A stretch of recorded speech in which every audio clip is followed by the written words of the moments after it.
Апсолутно ние како зелени сите сме против изградбата на малите хидроцентрали. Зошто?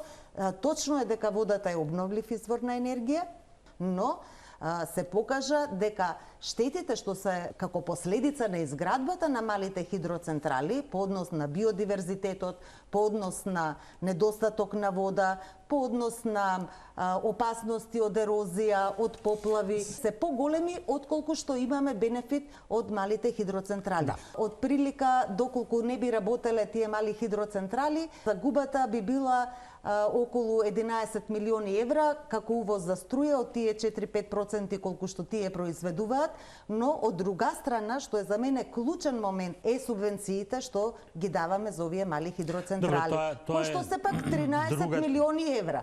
Јас сум да се субвенционира, но ајде да субвенционираме фотоволтаици, ветерници.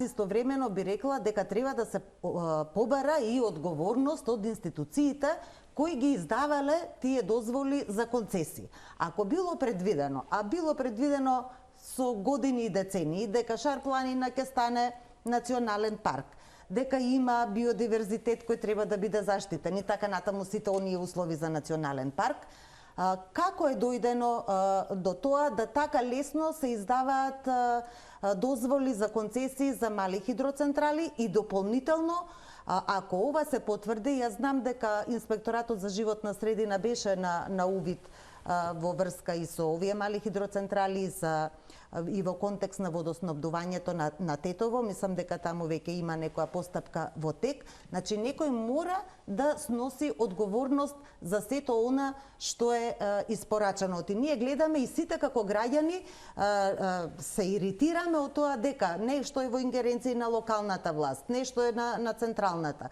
Пак тие си играат пинг-понг со потребите и овие представки, документи, преписки разни и на крајот времето поминува, а не може да се испорача она што граѓаните го бараат. Ние со мојот колега од Дом во парламентот, Мирослав Богдановски, уште пред Нова година поднесовме барање за организирање на јавна расправа во собранието, точно за оваа тема за малите хидроцентрали.